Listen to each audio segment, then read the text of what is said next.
All right. So, Devin, the first question I have for you is, are you wearing pants right now? I was wondering because I heard two of these and I was like, is he going to ask me that? But I suppose Yeah. you have to, right? You have to be fair and ask everyone. Yeah, I will admit it was a little awkward the first time. I was like, oh, I have to ask girls this question too, which was more strange, but I'm Yeah. just rolling with the theme of it. So, It would be weird if you didn't, right? If you'd asked me something different. Are you wearing a skirt? I would have hung up on you.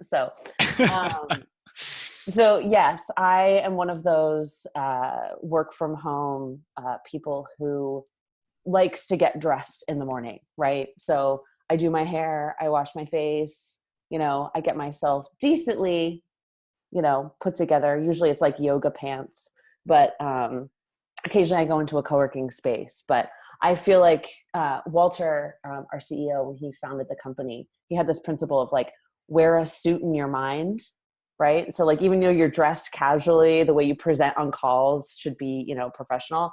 But I'm very much like, well, kind of wear a suit actually though. Like maybe a little bit of the suit and then also in your mind. So absolutely I am. nice. That is awesome. And I love that kind of just mixture of the co-working and work from home, You got to similar break here it as up. well. Got to break it Um, up. oh, breaking up. Oh no, sorry. You have to break it up. Oh, Like okay. the yeah. No worries. Well, yeah, so I totally agree there. And so like you guys, it's not just you working remotely though. You've got a really sizable team here. And so I'd be curious just, for anyone in the audience who doesn't know who Animals is and just what you guys do and kind of the level you guys are at. Can you give us that quick overview? Because you guys have really built quite a remote team there. Yeah. So we are a content marketing agency. We were founded in New York City as a co-located company. So I think there was like 5 people in the beginning, and they were all in an office in the Lower East Side. But we experienced what I think a lot of companies that end up choosing remote and going remote and finding it's good for their business, which is that the best talent isn't all in one location. And I think there's a point when you realize a certain growth point, right? Where you're like, okay, we want to keep going with this and we need talented people. And it's really hard to find talented people. And so the more you can grow your talent pool, the better. And New York has a fantastic talent pool, but it's not the only one, right? So believe it was the second year we stopped being a co-located company, went full remote. So now we're 100% remote. There are still several people in New York City, but we don't have an official office. And there's now 35 of us spread across the world. So, uh, our head of people ops is in Barcelona. We have several people in the UK, Hawaii, California, across the United States. One of our people just built a van and she's traveling across the country in a van, which is really cool. And the work supports that. Our structure supports that. So, yeah, I mean, look, I came from another remote company. I worked at Help Scout prior to this. So I came in pretty familiar with, what makes a successful remote team and structure and culture.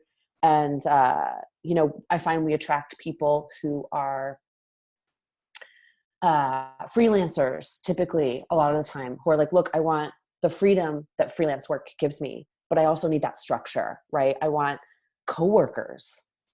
They feel like their growth has been stunted to a certain degree working on their own. And so having that structure, but freedom at the same time uh, is really appealing to people. So that brings us to today. Nice, that's awesome, and I definitely want to dive into that remote bit here of it as well. But I also wanted to just like, kind of get context as well. Is that so? This is one of the interesting things I found looking into animals. Is like I heard, as I was telling you before the call, like I had heard about you guys before, and that they're like the cream of the crop when it comes to content marketing, like the best of the best. And you go to your website, and literally, I think it's like this, like the best content marketing in the world happens here. Like you guys just put it out there, but then also at the same time you list like zero of your clients on your website. And so I'm curious, like I'm just like, I want to dive in and understand more of like how you guys got to where you are. Is it intentional not to show the clients, or what is that? Where's that at? Yeah. So what I explain to people is that we're a speak easy brand. So if you're in the know, you know us. And that's really how we've operated for the up until about January of 2018. We are uh, Walter, who is the founder. He has a really strong network, and they're not just network of people he knows; they're network of other entrepreneurs that he cares about, that care about him. He's always bringing people, having lunch with people who are starting businesses and just trying to understand them and get to know them better. So that really helped us get off the ground in 2015 when it was founded. But therefore, our marketing has been pretty much under the radar up until last year. We've been largely referral driven, which is great. It holds us to a high standard, right? Because you don't get referrals if you're not doing the absolute best work. So it really holds us to a super high bar, which is great. And we have a fantastic client list now. Intercom, GoDaddy, Google, Clearbit, to name a few, CB Insights. There's a lot. So, we work with customers that also have a really high bar, and that's why they come to us. They've tried other people, and, they've tried some of those like content farms, and, we're all about volume. That's not what we're about. We're about quality. And that speaks to actually how how this company was founded, right? So Walter previously founded a company called I Done This. It was an email productivity app, and very successful company, sold it, but he really credits his growth to content marketing. Now, back when he started I Done This, like pre 2015, we weren't at this peak content saturation point yet. There was a lot of content marketing was a thing, but the quality of the articles was still very poor, right? You still had people doing keyword stuffing. You still had those very light listicles, 1, 2, 3 with one paragraph underneath. There weren't really people focusing on that deeply researched, analyzed, long form, thoughtful content. And that's really what he was doing at I Done This. And that's what made it so successful. When he sold the company, he's like, wait a minute. All these people were coming to him, asking him how'd you do it? How'd you do it? How'd you do it? He was like, I can just create a business around my philosophy of content marketing. And that's what he did. And I think that's really why, similar to, as we were talking about earlier, death to stock photo and Unsplash, it was there was a hole in the industry that was ready to be filled. And he was smart enough to fill it. Right place, right time, hired super talented team. And that's really because we stayed on that track, right? That high quality track, and we're maniacal about it. That's what I think has helped us succeed over time, and why we didn't really need to market in the early days. And the only reason we started was because we just wanted to grow faster. We're like, okay, well, we're doing a good job, so let's move things along a little bit faster. Which makes it really exciting, right? And also, naturally, a bit scary, right? We have to be very careful about how we grow, because if we grow too fast, right, we could compromise the one thing that differentiates us from everyone else, and that's quality. That makes sense. And I love that kind of approach. And I guess one point I want to go back to is you talked about just kind of the philosophy that he was kind of putting out there that helped him at the start. And so I'm curious, for you guys, what are the things that you guys believe, or how do you guys approach content, or what in your approach has these high quality, these huge brands trusting you and giving you you getting results for them? What is kind of some of the philosophies behind Animalz? Yeah. So number one, it's built into our structure. So where other companies might churn out, for every resource, they're churning out maybe 1 blog post a day, 5 blog posts a day. We dial it way back. Each of our content managers only does a maximum of 2 to 2.5 articles per week. So number one, quality doesn't happen under the gun, right? if you're overloading people, they're never going to do their best work. So we built our structure around supporting quality in that we're not assigning too much work to people. They can dive deeply into the work that they're doing. Each content manager also only has 2, maybe 3 customers max. So again, you're able to get to know the customer better. They also manage the customer end to end, like as if they were a content marketer at the company, right? So they're running the calls, they're doing the work, they're doing the reporting. So they become experts in the people that they're working for. There's also more time for things like, we do interviews with subject matter experts. We have a researcher on staff, right, who can help collect, in-depth data that the content manager can then analyze or work into the piece, et cetera. We've also built, it's all about process. It really is. Talent, there's talent, and that's important. People need to, but quality isn't something that just like poof appears, right? It is really all about process, and we have built quality into our process. So like we have these 2 phases of writing an article, a 30% and a 90%. And we have an editor who reviews it at the 30% stage, 90% stage. So like every copy editors, like it's, people walk into a process that is designed to put out a beautiful piece of work, right? That doesn't mean we don't experience our own set of problems, right? It's not a guarantee. But process is, we really, really believe that process can at least get you close to a guarantee of high quality output. We also invest heavily in our people, right? So we really believe that training your people is really important. No matter how talented people are when they come in, you have to kind of train them on your own philosophy and process. So it's a lot of investment. It's not chance. You see people, they move so fast and they're just like, hiring all these people and trying to move as fast as they can. And we're like, hold on a minute, right? This isn't just going to happen. So it's about like thoughtful growth, lots of process, and really like spending the time to dig into each subject, right? Like we really, investment in the subject matter and the customers really helps us produce our best work. Nice. That is awesome. And so I'm curious on that process piece. Like, what does, say, like the creation of like an article, like what are some of like those steps you kind of hit on, like the editor review at 39%, like maybe like walk through like creating one of these pieces, like if someone's doing like 2 or like 2 to 2.5 articles a week, like what is like that rough process, or who are the touch points, or how do you guys like maybe dive into a bit more detail on how you produce that quality? Yeah. So it starts with ideation, right? So we produce a quarter's worth of ideas for our customers at a time.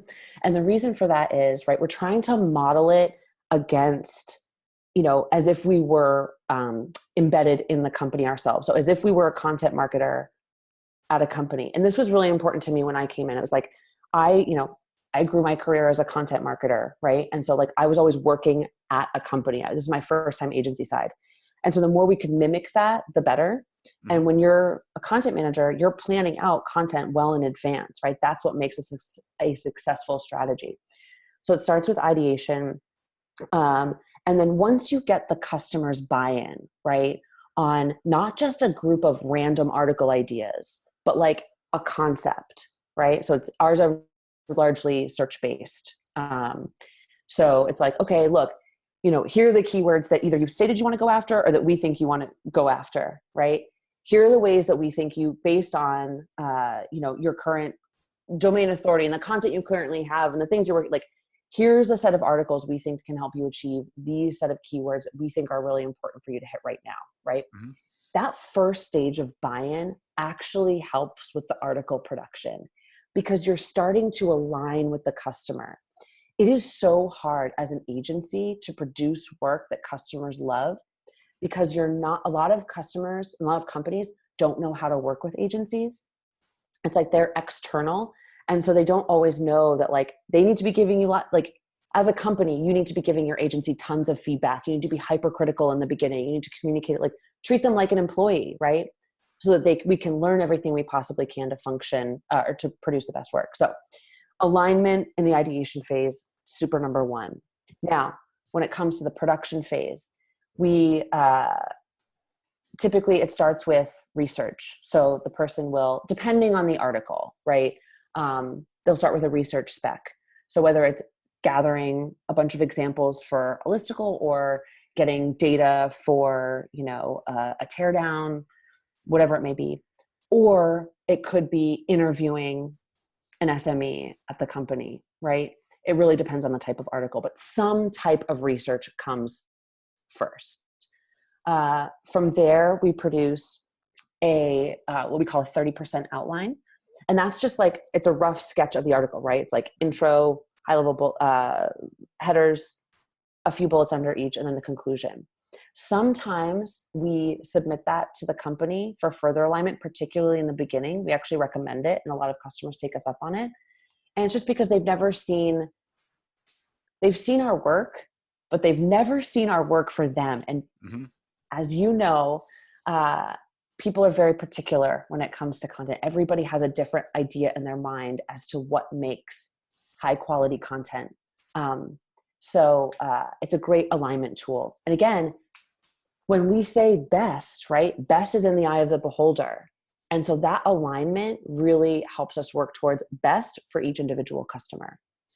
And eventually we don't have to do that, right? Once we kind of learn their style, that is less necessary. So 30% reviewed by our editor, reviewed by the client.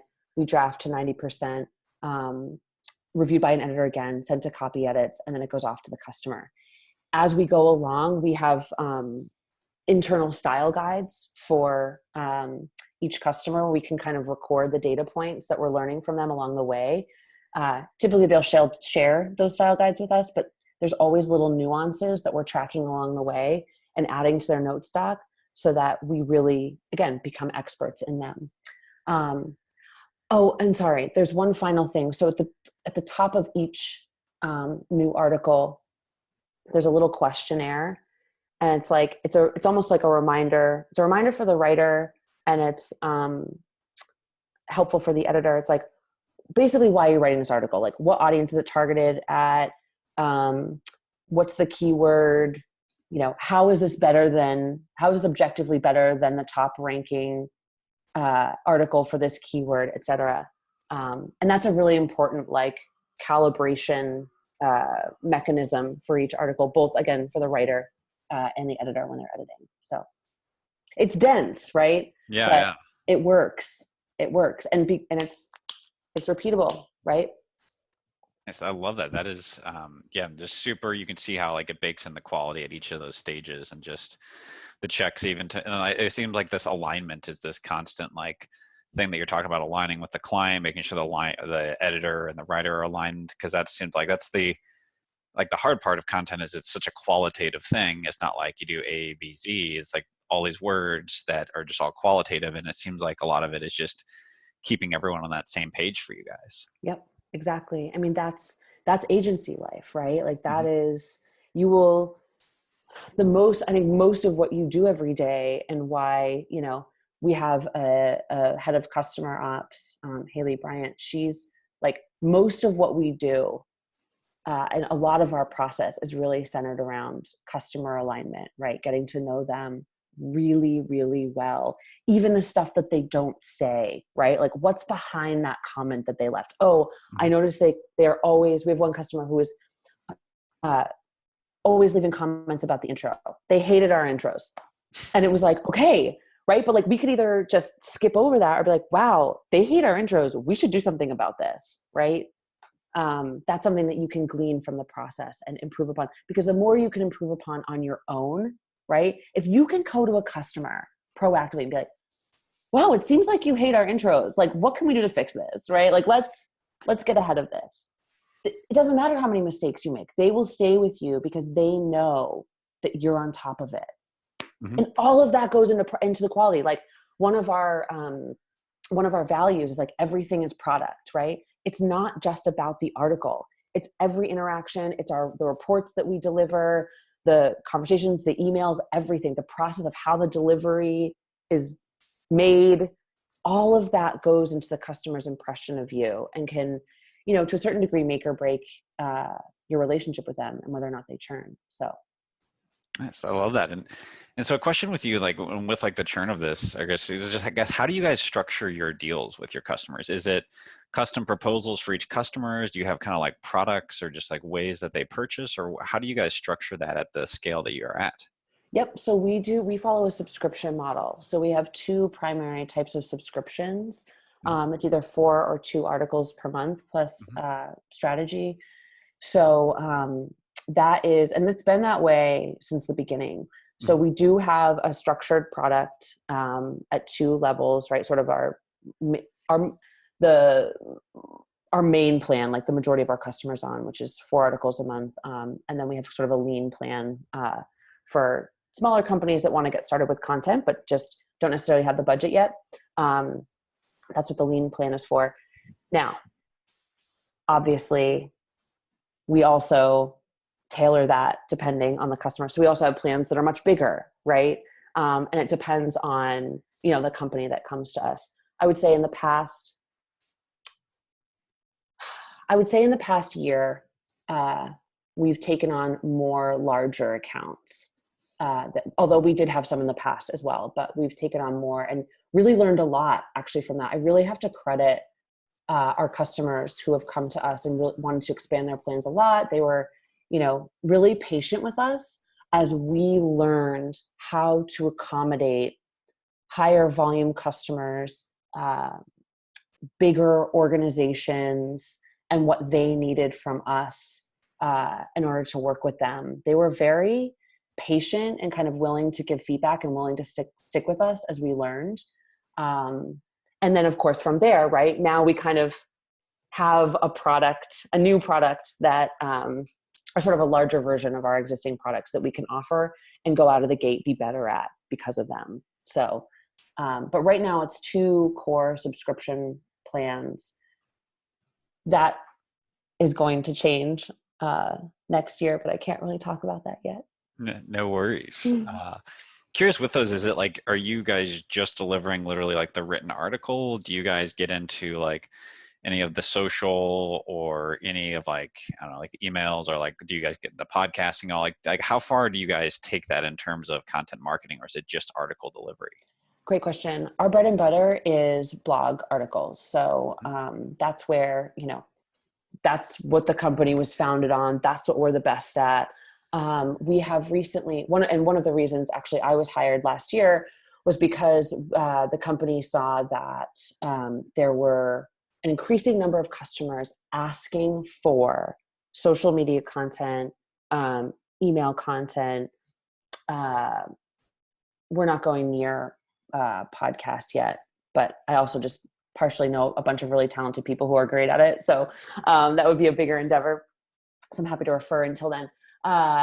So we are starting to develop social media. Like we do social media content for some customers currently. We have done email content in the past. Actually, we do currently.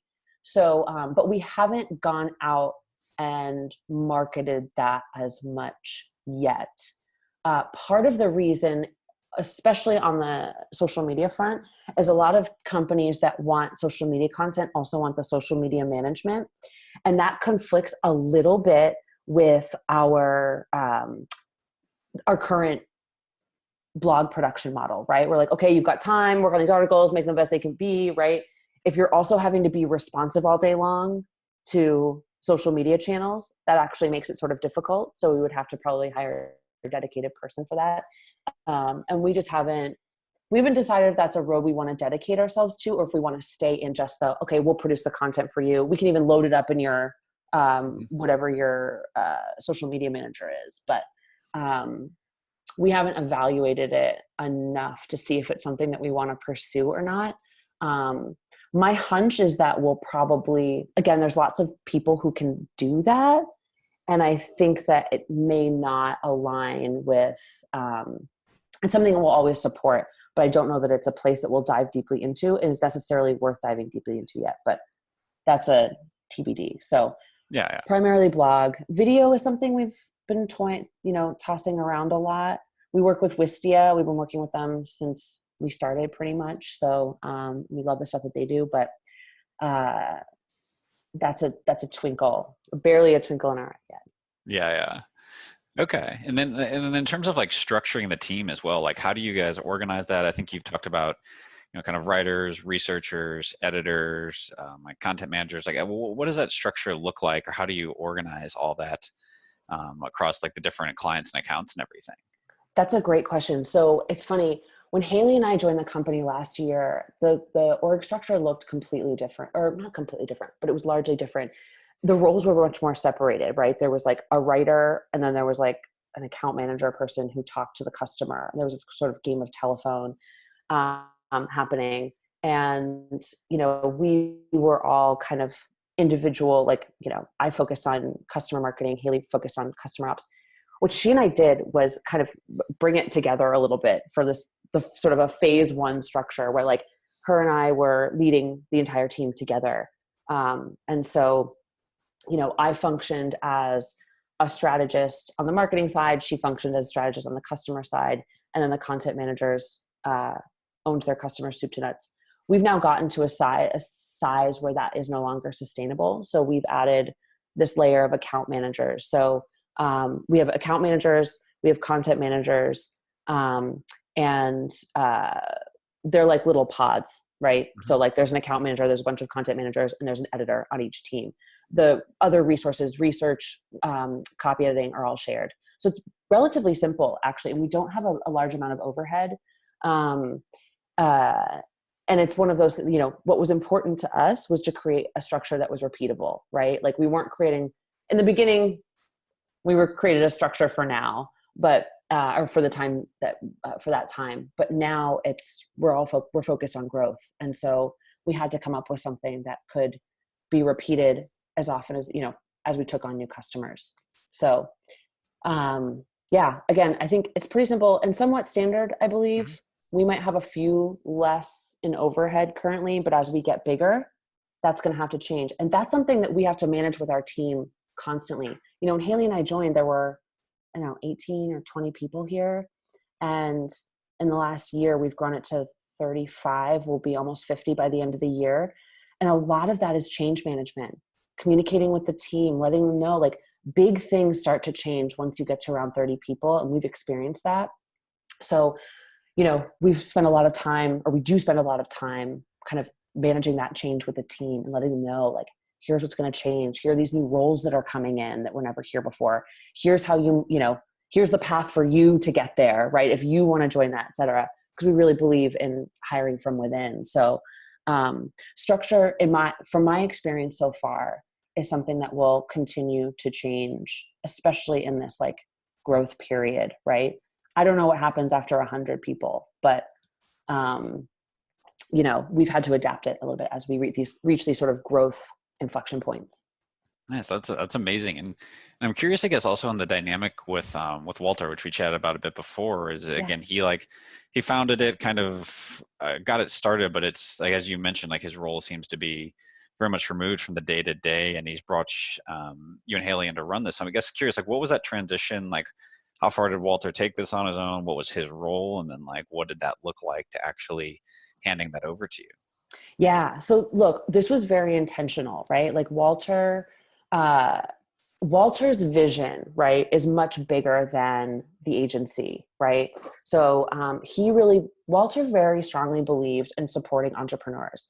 And so his vision is really similar to the, I don't know if you've heard of the Union Square Hospitality Group, but they started with this restaurant and they kind of built a company that can support other people starting their own restaurants using the infrastructure and the sort of processes that they've put together to, and philosophies of creating, a perfect restaurant. So that's kind of Walter's vision. It's like he wants to support multiple businesses, right? And be sort of an advisor to help them grow. So, he founded Animalz, grew it to about 50, around the 15, 20 people, hired Haley and I and Jimmy, who's our head of sales and growth currently.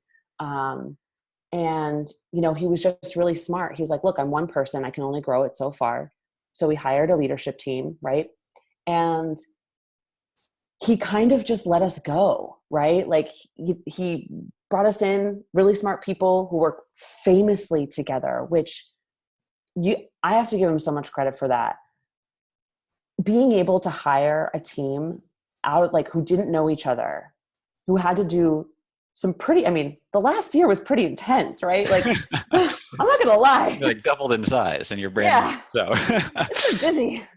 And, you know, he had Julia, our head of customer ops, Haley, our head of, or sorry, Julia, head of people ops, Jimmy, head of growth, Haley, head of customer ops, me, director of marketing for customers. And it was like, you know, he continues to instill his principles. He continues to advise. He will, you know, share his expertise in certain matters, right, to sort of guide us.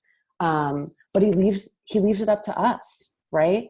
And that works really well, because what happens is it's really difficult to lead leaders. When you hire a bunch of really smart people who've been doing whatever it is they're doing for a long time, you need to give them space.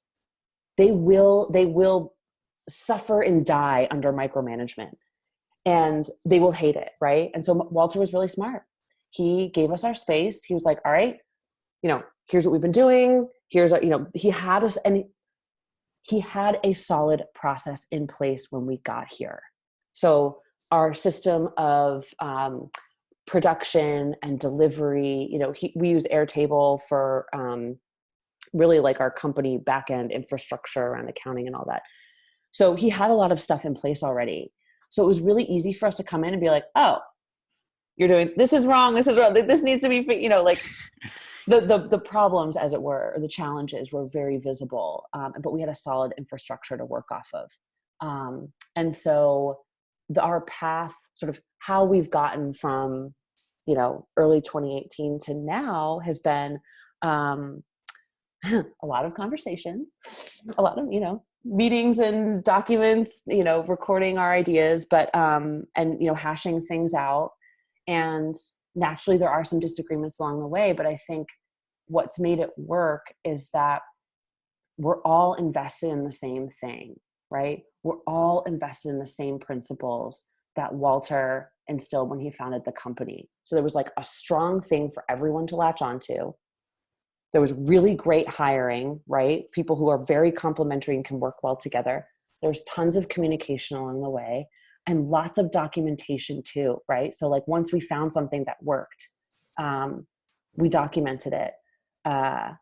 And, you know, it's working. Again, it's like, you know, I think a lot of it is attitude, right? Like, you know, it's not always perfect, but I think, you know, it comes back to, why are we all here, right? And do we all want to be here? And we all do. And we all believe in each other and trust each other. So with Walter giving us that space to do what we're great at and try and fail, it's worked out famously, because I guarantee if he'd had his hands too close on this, right, we wouldn't have been able to grow as fast. And so lucky for us, he's smart and didn't do that. That's awesome. I love that. That is super cool. I'm curious, just you've kind of like alluded to these, but any like other things like the principles of that he's like kind of put into place, or what has been like really, like you said, like you've kind of had those guiding ones, any of those principles that come to mind?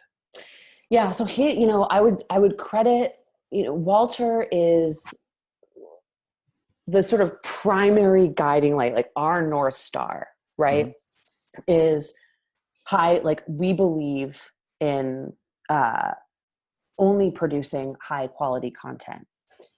The thing that Haley and I think added to that scenario that's made it sustainable at scale, which was like, I think the key point that Walter was kind of getting stuck on when he hired us, is like, how do we do this beyond a certain point, right? The thing that Haley and I added to this was investment in your people, right? That is, I can't tell you how important that is, because when we joined the company, there were two things that we were solving for: high customer churn and high employee churn, right? Which is typical of lots of agencies. Mm-hmm. And so that is unsustainable if you want to continue to promise high quality, right? So we focused really hard and worked hard with Julia, our head of people ops, to create a company structure that better supported our people. That goes for, benefits, things like time off, supporting time off, because we're an agency model, training, connecting with our people, internal, happiness surveys, reviews, all that stuff. Adding that in, it seems kind of like administrative and boring, but I can't tell you, like, I think our churn, God, I can't remember what the number was, but we reduced churn by a lot last year. We basically stopped losing people almost completely. And I can't remember the number, but, and we've maintained that, right? I think in the first couple months that we were here, God, in the first week, I think somebody quit after I joined. I was like, what is happening? Oh my gosh. And I share this because, it seems personal. Like, companies don't always like to talk about this stuff, but it's just being honest, right? There was, we reached an inflection point. There was a challenge. Walter was smart enough to hire people to help him solve it. And we went about doing that. And I'm telling you, investing in people is the biggest thing. Like, giving them a growth path, right? A lot of agencies don't have that. And we're like, look, here are those steps that you can take to get to, and here are different paths that you can go on, because, we are fundamentally a creative agency. It's tough to keep creatives. You've got to move that goalpost to someplace shiny and bright and beautiful, and they got to keep learning. Otherwise they're going to split. And Yep. salary, tough to offer competitive salaries at agencies. And that's something that we've been working really hard on. And so, like, in absence of that, you've got to be able to offer different stuff. So, investment in quality, investment in people. And there's another piece that we haven't fully, verbalized yet, but that's inherent in how Walter functions and in how I function, specifically, which is like this curious mindset that's open to trying new things. You have to be, this is something we're working on right now, is kind of how do we build R&D into our business in a more methodical way, and experiment. Experimentation is so important. Otherwise, you run the risk of stagnating and dying, right? Mm-hmm. Again, particularly in a creative agency, but particularly in a digital creative agency, because our space is changing constantly. You have to be always open to exploring new things, right? But also having a discipline around that exploration, right? This goes back to this idea of thoughtful growth, right? When I came in, the values presentation I got was like relentless growth, and I was like, I very quickly X'd that out, and I was like, no, it's thoughtful growth. Doesn't mean you can't grow fast. Doesn't mean you can't be rich and go home. Doesn't mean everybody can't, sit on their pile of money. But like, if you want to grow in the business that we are in, with the brand that we've built, it has to be thoughtful. Yeah. And that's again, like, and so I'm curious, like, how you guys handle that R&D piece. And it sounds like, again, those like kind of things in flux, but as you mentioned, like, digital things are moving so fast, and like it's just crazy. Like, you can't keep up with all of the tactic changes that are happening, or the new widgets, or how like any of the social platforms, it's just like they change like weekly. It's crazy. So how do you guys, I guess, think about R&D? Like, how do you like factor decisions after, like, like in the short term, like tactics of things that might be like effective today versus like what, is like going to last in the long run kind of thing? Yeah. So I would say we haven't fully, like, we don't have, it's not something we've completely outlined yet, but our approach so far has been, I don't know how to say this quite right. It's like focus on, or have a maniacal focus on your bread and butter. So like, don't abandon the thing that you built your business on necessarily, right? So like, when you ask what our core product is, it's blog articles, right? Mm-hmm. That is, it's blog articles with a search-based strategy, right? That is who we are as a company. It's why people come to us. It's what we're known for. Mm-hmm. When it comes to additional products, the way that we've done it so far, it's a little bit of casting a line, right? Where it's like, okay, we have an idea, we try it out. So like, I would say in the future, there would be more evaluation attached to it. So, it would be, we would accept ideas from anyone on the team. There would be set times throughout the year when we would evaluate those ideas as a team, kind of pick the team that evaluates those ideas, how you decide, right? So what's your decision-making rubric or whatever? What's the committee that can decide? How much budget do we allocate to it? What's the time period that we give it to materialize? What's the reporting on it? That's how I envision doing it in the future. Currently it's Walter had a few ideas when we first came in. It was like, all right, just go do it. And then, after a few months, it would be Haley and I saying, is this profitable? Does the team like that? Like, is this a good product for us? Is this good for our brand? And I would say we're in that middle period where we no longer just do things because somebody has an idea. And we're sort of in that process of figuring out how we evaluate things. And then the next phase from there will be setting in a structure. And that's more like 2020 for us. Because the other thing is like, I'm probably known as somewhat of a naysayer. I'm like, no, we can't do that. No, we can't, like, hold on a minute. Wait, but we don't want to be that type of company. And I don't want to create that kind of culture either. And so if you have a process about something, there's no worry about saying no. And should we, not so much of that in the moment decision-making, which I think could be really dangerous in the early phases. When you're like 20 people, fine. Like, just throw spaghetti at a wall, all you want. Who cares? At 50 people, 100 people, it's just not sustainable. Everything would go haywire. So, we're now at a place where it's like, okay, we can put that process in place before that even becomes a real issue. So, that's the thing I would recommend is the thing in the future. What we're doing right now, I'd say don't do it. No worries.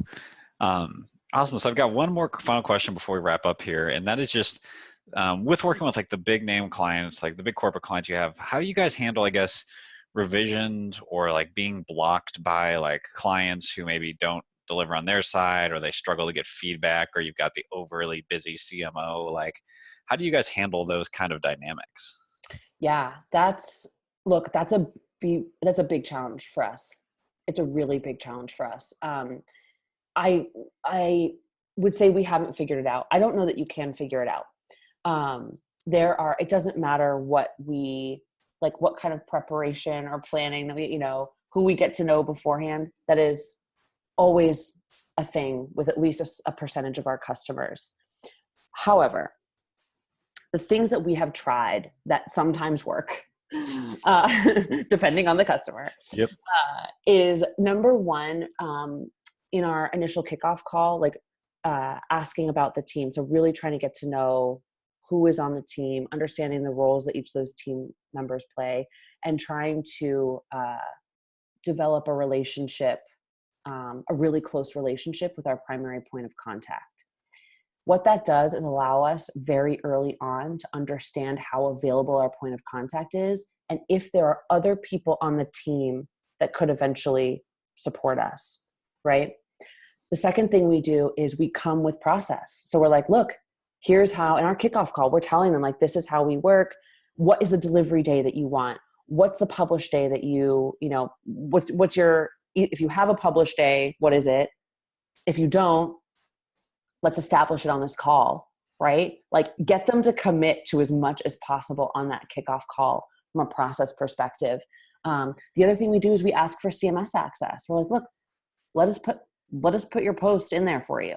So translating that out, it would be like getting access to the sort of final release mechanism, whatever that may be, whether it's blog, social, or, if you're in, I don't know what else, whether tech, it would be kind of similar, like getting access to the back end of the website so you can publish it. Monthly reporting helps in a sort of side, inadvertently, because we're kind of saying, like, look, we've written 4 articles for you. You've published 2. Mm-hmm. Here's how the 2 published articles are performing. Here's how the 2 that aren't published are performing. People pay a premium for our content. They're losing money if they're not publishing, right? So the monthly report is a way to remind them, like, hey, you paid for this stuff and it's literally just sitting there, and look what it could be doing compared to these other ones, right? So it's the gentle nudges in various ways. But it's really just the relationship building in the beginning, getting them to commit to process. And then finding ways to remind them in a systematic way with monthly reporting. If that doesn't work, it's like emails. Hi. Hi. Hi. And we also touch base with them every month, right? Mm-hmm. So the companies, and I would say with some of our bigger customers, this is less of an issue because they're investing so much more in us. They kind of have to talk to us every month, and they want to talk to us every month because we're basically filling a role for them. Mm-hmm. So, and the last piece is sometimes they're not publishing because they don't like our work, but they haven't given us feedback on it. And so we're like, it's this weird purgatory where it's like, we don't know why they're not publishing. So trying to figure out what's behind the not publishing. Is it just team, or do they just think our work sucks? And like, do we need to kind of force them to give us feedback so we can right the ship? So yeah, communication and a little bit of pestering definitely helps. And what happens inevitably is that the folks who are really busy finally are like, yeah, give up. Here's access. Like, take it, please. And they are grateful for us to be doing it. And they should be able to, again, if you're going to pay a premium for something, like, make us do the work, right? Make us work for it. Yep. And so that's one way to do it. So nice. That's awesome. Well, before we wrap up here, any other final thoughts or words of wisdom for anyone else, I guess, building up their agency on the path up? Oh, I really can't say enough that process is really so, so helpful, even as you're throwing spaghetti, even as you're trying things. But walking into a company that had process, establishing process along the way, creating new processes. We labeled 2019 a year of infrastructure, and halfway through the year, we've had to reset our growth goals for this year because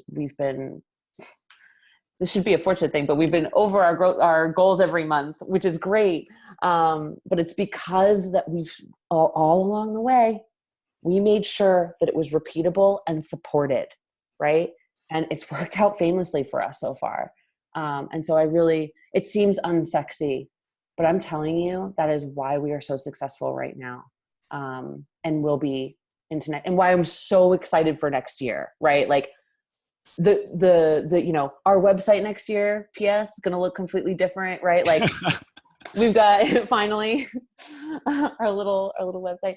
So yeah, process, just do spend some time on it because it's totally worth it. It's made, I would say, one of the biggest differences in our business.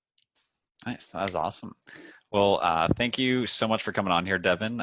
For anyone who wants to go find out more about you or Animalz, I know you've got your own podcast as well. Like, where can they go to find all of that online? Animalz.co. Awesome. That's everything's right there. Awesome. Well, thank you again for taking the time to come on here, Devin. This was a super phenomenal interview, and I appreciate you hopping on. Thank you so much.